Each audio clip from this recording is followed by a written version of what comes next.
Hey guys, welcome back to my channel. I'm Bree Mesquit. For those of you who don't know me, I've been a waxer for the past 13 years, and I am the founder and owner of Lash Wax OC and the creator of Rebel Wax.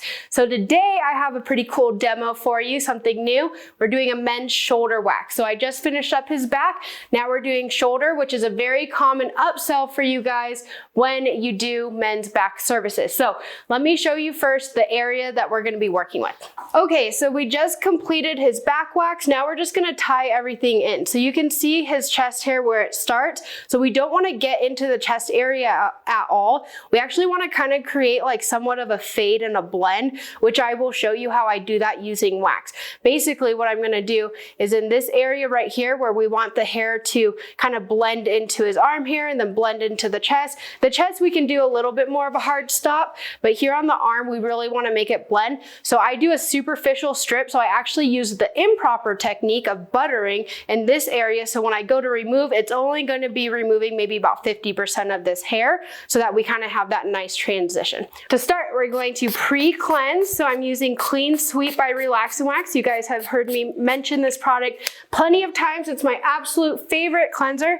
Yes, I am using a stool for this service because your girl's short. We're going to make sure to cleanse the entire area, both sides. And you'll notice how I have him positioned. So I like the client facing away from me to start, and then if needed, I might have him turn around and face me, but it's just a little bit more comfortable of a position for me. Also for Relax and Wax products, you guys can use my code BREE, it's my name, B-R-E-E, and you'll get a slight discount on their pro account. All right, then I'm going to use fur oil for prepping. So this can be used both as a pre and post care product. So we're going to make sure we cover the area nicely, and then we will wipe away any excess oil with a dry, clean paper towel to make sure we don't see any shine. And the reason for that is to make sure that the wax is able to properly adhere. Now, a lot of people ask, why do you apply it just to wipe it away? It works the same concept as using conditioner in the shower. You still feel the effects of the conditioner in your hair even after rinsing away. So make sure not to skip this step.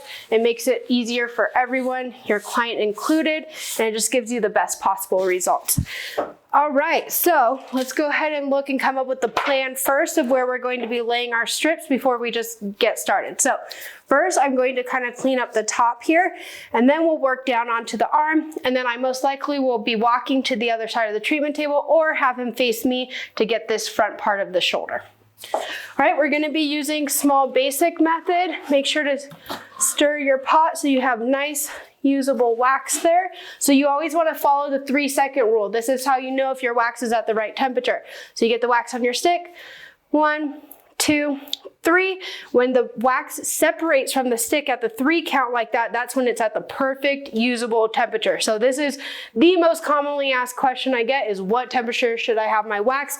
Each wax pot is going to vary so much that that's why I teach consistency rather than the temperature on the pot. Some of my pots, my usable temp is actually this notch here, but on this pot, it tends to run a little bit warmer, so it's actually this notch right here. So really important you guys get down that 3-second rule. All right, we want to make sure we're laying the strip in the direction of the hair growth. Thinner the hair, thinner the strip, thicker the hair, thicker the strip. So I'm going to thicken this up nicely.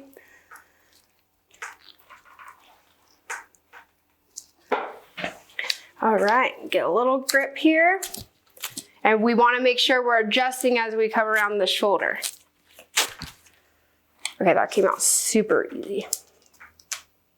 You can see how nice and pliable this wax stays. So today I'm using our 50-50 blend of pink shimmer and blue gummy. So it does not create a new formula. It's just kind of fun for the color because once they melt together, it turns into this nice lavender, but you want to keep in mind that it's still a gel-based formula. Unlike our other 50-50s where it's a cream and gel-based mixed together, so then you're creating a whole new like hybrid formula, which personally has been one of my favorites as of lately, especially during the summer months. So the cream base is really going to help if you're having any issues with heat, whether it's the climate of your treatment room, the climate outside, which then creates your client's body temperature to be a little bit warmer. Or if you're maybe in an area with high humidity, the cream is really gonna help combat that. The gel based on its own can tend to have a little bit of a learning curve for those who are new to waxing. So if you're super new and still getting the hang of your technique, I would recommend our 50-50 cream and gel based blend, or just a cream on its own. Get grip, 1, 2, immediate pressure. Cool deal. All right, now I'm gonna start working my way down the arm a little bit.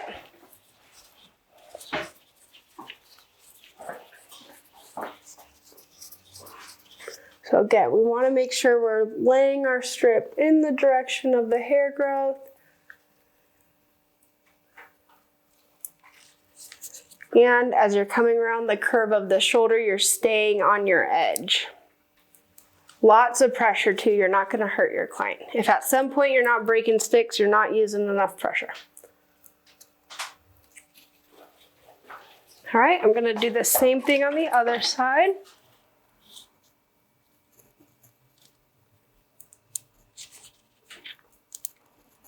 I'm having a hard time seeing to the other side, so I'm just being cautious so I'm not accidentally getting in any hair that I'm not wanting to remove, and then I'll probably reposition my client. All right, get a little grip here. So you're kind of removing similar to an elbow or knee. So you're removing in 2 or 3 different pulls, making sure you come around, or you're adjusting as you come around the curve. And then we're checking our strips to make sure that we are in fact removing the hair from the root. All right, get a little grip.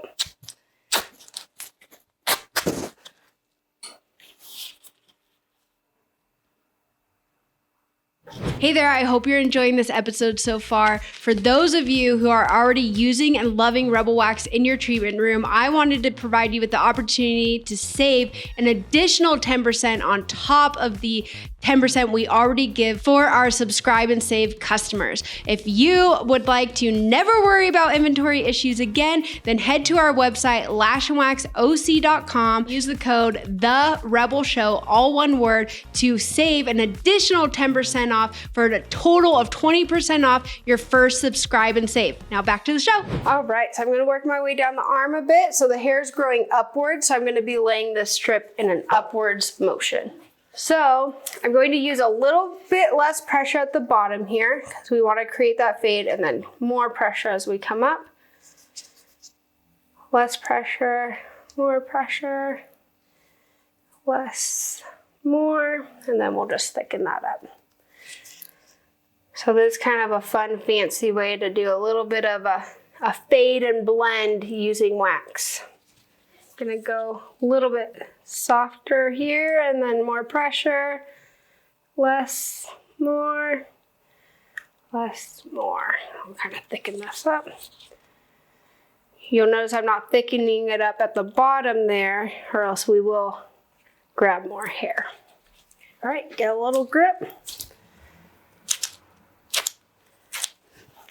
Breath, 1, 2. You can see it didn't grab all those, but that's exactly what we want. I'll probably clean this up a little bit more here, but we're gonna leave these little stragglers here. All right, let's remove the other side. Grab. And this again is why I lay past the hairline, so I can do that without causing more discomfort to my client. All right, get a grip, 1, 2. Immediate pressure. Check your strip for root. We're looking pretty good.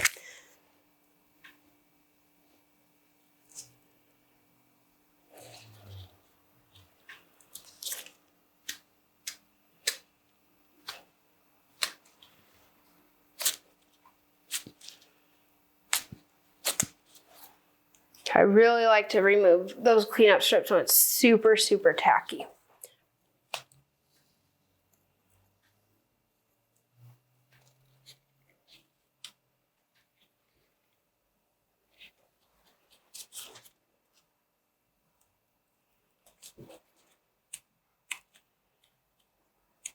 So I'm doing this, when I'm doing this, I'm actually removing little pieces of residue. So after you apply your strip, the wax on your stick is still a little tacky.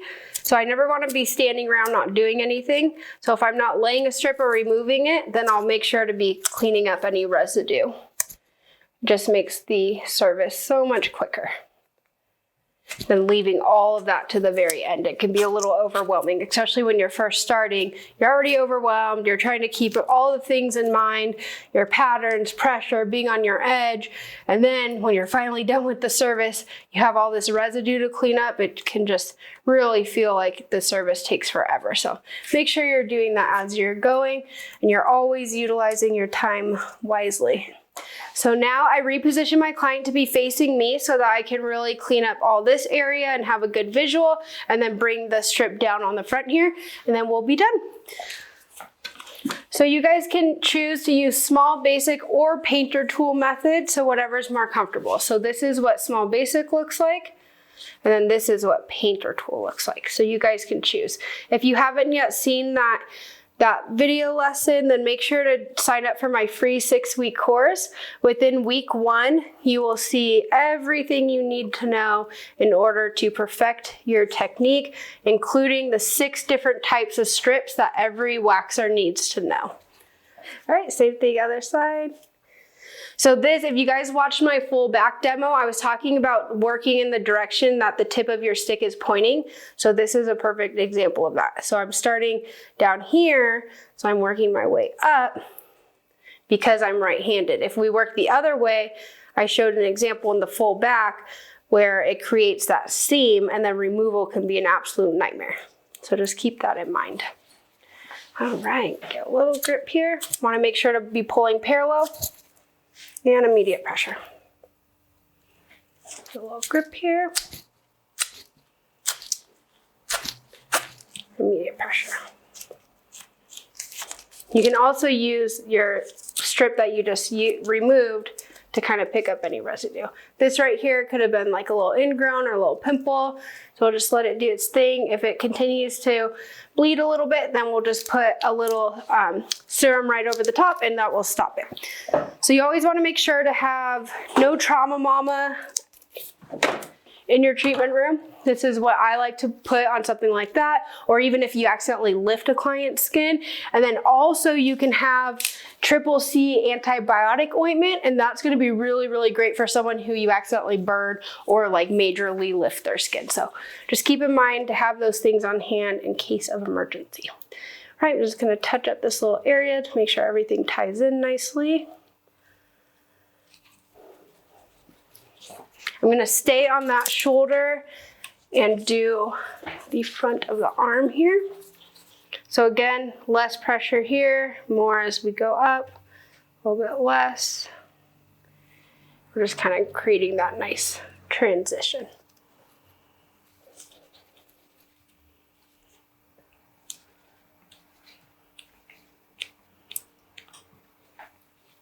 Normally too, I just realized I would put something covering their lap just in case you accidentally drip. So we do have lap mats available. So it's almost like our SMAs, but it's a little bit larger. And I would put that over my client's lap to make sure we don't drip any wax on their clothing. Or if you don't have a lap mat, you can use paper towels as well. So that's what I'm going to go ahead and do because I did not get prepared. Now, if you do accidentally drip any wax on someone's clothing, first of all, don't panic. Second of all, do not touch it. Our initial reaction is we want to like grab it. That will create even more of a mess and disaster. So you just want to not touch it, finish up your service, and then once it's rock hard, it's actually going to peel right off. So the worst thing you can do is touch it because then you're molding it into the fabric. Once when it drips, it's like kind of superficially laying on top of the fabric there. Once you let it harden up, like hard as a rock, then it literally just picks right off. So keep that in mind. Also, like worst case scenario, some oil will really help to remove any wax residue as well. All right, now we're coming this side. It looks good up there. I might get a little bit there, but I want to come down onto the arm. So less pressure, more, less, more. Now waxing over tattoos is totally fine as long as they're healed, and it actually can help to kind of brighten up the tattoos and make them look fresh and new because of the exfoliation from the waxing. So just make sure that they're fully healed and it's totally fine to wax over a tattoo. Just want to clean this little part up right here. Now skin tags too, I don't see any skin tags, but this is a common area for people to have skin tags. You can wax over a skin tag, but you have to ask your client and warn them, say, if I wax over this, there is potential for it to remove and there will be some bleeding associated. But a lot of times clients are actually kind of stoked on it, but you wanna have that conversation beforehand. And then I always have a cotton round on hand and ready to go with the No Trauma Mama applied to the cotton round, and then you'll just dab it immediately and maybe put some pressure, or have little circle band-aids in your treatment room as well to put over the area where the skin tag removes. So just make sure you have that conversation and set your client up for realistic expectations before you just go and start waxing over any skin tags.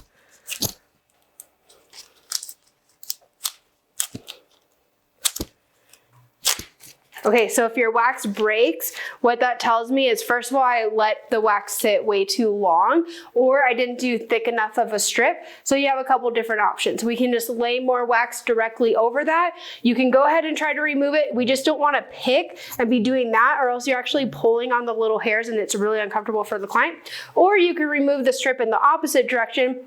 It's gonna come off really easily, but it's not gonna be a super effective strip. Normally what I do is I like to just add a little bit of wax right over the top. So I'm actually gonna include that in my next strip. So less pressure here, more, less, more, and then we're just gonna thicken this up a little bit. Create your lip. So the biggest thing is, if you do break your strip like that first of all, don't panic. Again, no panicking. And we just don't want to go all crazy and be panicking trying to get it off quickly. First of all, you're alerting your client to, like, they wouldn't even know that your strip broke, and you're causing so much more discomfort, and you're making your life a whole heck of a lot harder. So just don't panic, it happens, and then make sure you know what adjustments need to be made. So I know that I need to move a little bit quicker, or thicken up my strips.